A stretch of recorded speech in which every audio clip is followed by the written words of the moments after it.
Hi friends, my name is Haley. Comment and welcome to my cosmic corner of the internet where we discuss all things astrology, and today Venus retrograde within the natal chart. What it means when the planet of love, beauty, money is moving in a different direction. Does it mean that you are romantically cursed? Does it mean you are financially doomed? Does it mean you are socially awkward? We're diving into it. Before diving into all of the cosmic content, if you could do me a favor, like, subscribe, and turn on the bell so you don't miss any of the cosmic content I post. Without further ado, let's get into the video. First thing you should know is that Venus retrograde is the most rare retrograde to have in a birth chart. Yes, you are unique. Only 7 to 8% of the population is said to have this occur within their birth chart. This is because Venus is a planet that so rarely moves retrograde. Consider, right now at the time of filming this, it is May 2020. Venus is currently retrograde. Last time Venus was retrograde was fall 2018. Compare that difference of nearly a year and a half to Mercury retrograde, which occurs 3 to 4 times every single year. Venus retrograde doesn't occur often, so when it does come up, we need to take it really seriously. And when it's in your birth chart, it's really important for you to dive into what that means. Now, with this, every time there's a retrograde planet, yes, it does impair the behavior of that planet, but it also is a call to draw inward. So with Venus retrograde, there is a call to source beauty and validation and value from within before going out. I always think of retrogrades as an internal journey. For you to tap into the Venusian potential within your chart, it is vastly important for you to dive inward before exploring outward. So romantically, there is a call for you to learn self-love, how to value yourself, what truly gives you pleasure. Oftentimes, Venus retrograde natives can report feeling a little awkward romantically or not knowing exactly how to connect. And this is simply because their chart is set up in a way that this lesson needs to be learned internally first before they're able to find true romantic harmony. Now, it's true for all of us. We need to love ourselves before we love other people. But for the Venus retrograde native, this is even more pronounced. The relationships that they encounter is a reflection of the relationship that they have with themselves. So if they are very mean to themselves, if they are constantly cutting themselves down, that can ricochet and they can attract someone who does the exact same thing. So by intentionally choosing solitude and choosing a very loving, nourishing relationship with self, that is when the Venus retrograde can attract a mate that truly honors the value of their soul. For a Venus retrograde native, it needs to be filtered inward. That love needs to be given within so it can occur in their external reality. With the showing of affection, there can be a little bit of an awkwardness associated with it. It's not like this really kind of fertile, just knowing exactly what to say to show affection and knowing exactly how to nurture and giving compliments very easily and feeling very tied to physical affection. There can be a pull to give gifts instead of like quality time or talks in an attempt to try to buy someone's love. There can be kind of a confusion around feeling a feeling of love and how to express it. So oftentimes these partners can try to buy their partner's affection or equate buying themselves things with love. That's another journey for the Venus retrograde native to go on, is that money is really a reflection and a flow of energy. Venus retrograde natives can confuse material goods for love, for affection, whether it's for themselves or for others. So in showing affection to other people, they can just give them all these gifts. The flow isn't exactly natural. Whenever we have a retrograde planet, it's a journey that we have to go on. It's not a natural flow of energy. So there can be kind of an awkwardness in knowing how to compliment someone, in craving, physical affection. So as a result, they could just give them a lot of things and thinking that that'll buy love. In their own relationship, they can drastically overspend or spend beyond their means in an attempt to feel loved. While those things are nice and the pursuit of pleasure is something you are most certainly going on with a Venus retrograde in your birth chart, material goods do not equate love. And this is a journey for you to learn. Money, material goods, it is a flow of energy. It is to give and to receive. And it is best when it is kind of in a natural flow. Venus retrograde can often feel that they lack love, so they overspend as an attempt to feel loved. So definitely being mindful that you are receiving as much money and as love and affection as you are putting out, because this balance didn't come naturally to your birth chart. It's essential for you to learn the flow of giving and receive, both in how you approach money and how you approach love. With pleasure as well, there could be this kind of block in doing things that feel good, or feeling kind of out of touch with what you inherently love and prefer about life. There could be a journey to go on in learning the aesthetic that really resonates with you, the beauty that resonates, the style of clothes, the style of decor. You can find that you don't really know what your preferences are, and this is a journey for you to learn what it is. Oftentimes with Venus retrograde, it is a journey of self-esteem. And I've found that oftentimes these individuals will tend to be with someone who is bossier, because for a couple of reasons. Venus retrograde feels a little awkward, as I said, so their self-esteem could be a little low. So they go for someone where they don't have to really make up their mind on things. And with that, they can't always default to that person's preference. Like, okay, I don't want to pick, so you pick where we're going.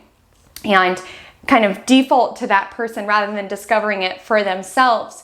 So when that occurs, there can be kind of a ignorance in regards to, well, what are my authentic preferences? Yeah, we always get burgers on Friday, but do I prefer Indian food? Do I prefer not eating meat? Have I taken the time to learn my preferences? That's why I'm saying it's so essential for Venus retrograde to spend time alone, because oftentimes they can mask this journey to go within with relationships, with having a bossy partner who picks their preferences for them, with having someone who doesn't value them because they haven't learned to value themselves first, with someone who demands, material gifts from them without receiving anything in return. It is vitally important for you to go on the journey of your pleasure, of your preferences, of your flow of money, and of your love before going outward with it. If you haven't gone on that journey, it is considered that early relationships won't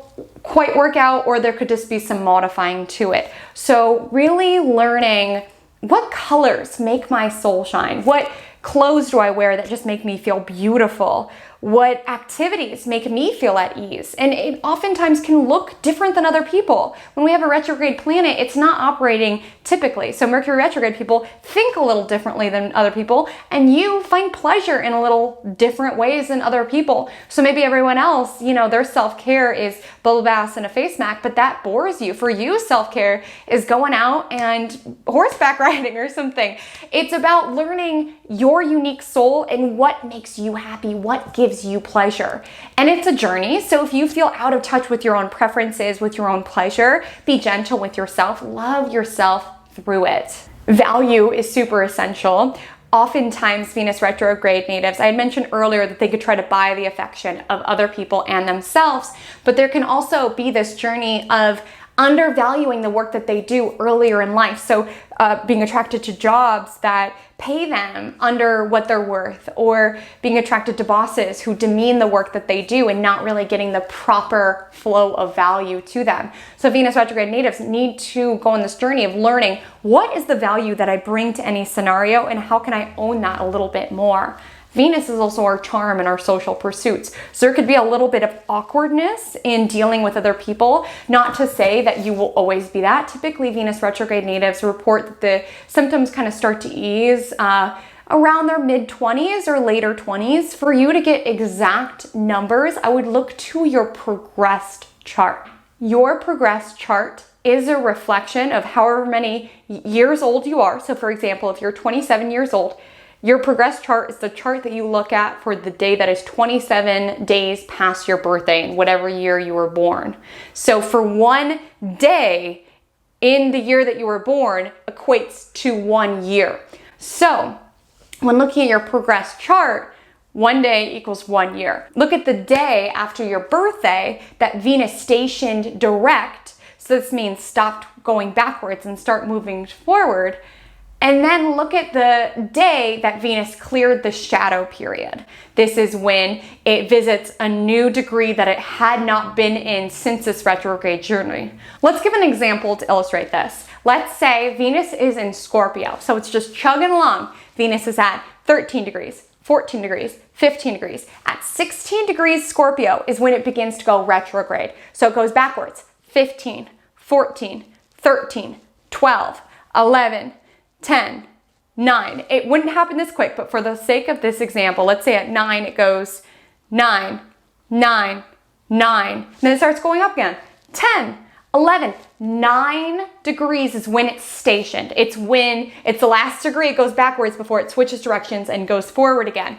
So you count that amount of days. So let's say it happened 11 days after your birthday, during your birth year. That the Venus, your progressed Venus, would have station direct on your 11th birthday. So back to our example, Venus is chugging along, it's going forward again, so it goes 13, 14. Now it's still in the shadow because it has been in this area before. It's been here before. As soon as it passes the degree that it started going backwards in, so for my example, 16 degrees Scorpio, as soon as it hits 17, it has cleared the shadow. It is in a new degree that it has not been in for this year or this Venus and Scorpio transit. So count how many days that happened as well. And look at those ages. Maybe you'll feel the Venus retrograde kind of awkwardness begin to subside around those times. So maybe when it took 11 days for it to station direct, maybe your 11th birthday, you started making friends, and maybe it cleared its shadow at 23, and that was when you entered your first serious partnership. Look at those ages, because that's when you can start to really take into account and grow from your Venus retrograde.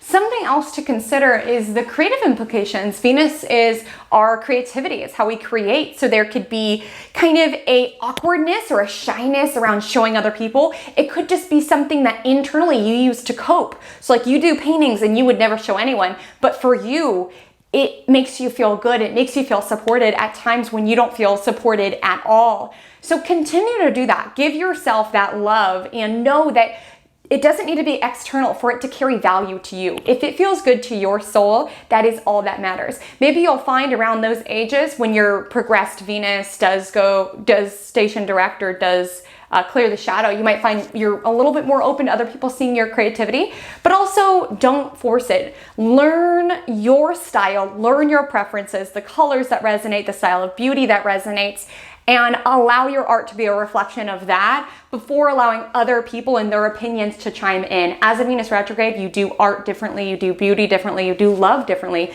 and that's not a bad thing. I just want you to really dive into this journey of learning it authentically within yourself before putting it out into the world and letting other people kind of taint it and put their opinion on it.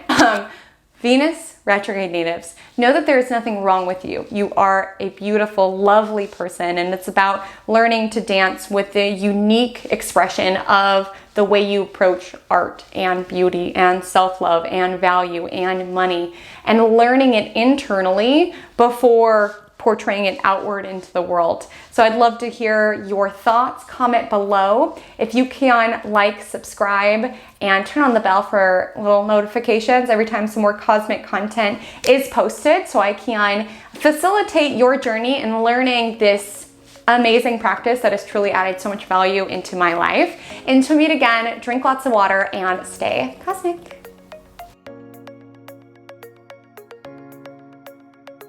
My Venus retrograde natives, know that there is nothing wrong with you. You are beautiful. You are lovely. It's about learning the intricacies.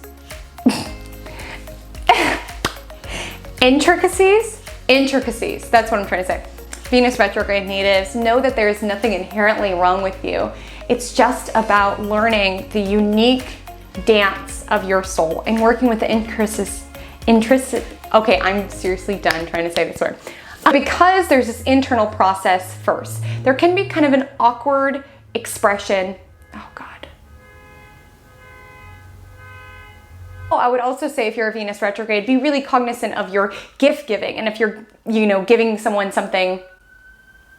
I live in the noisiest city.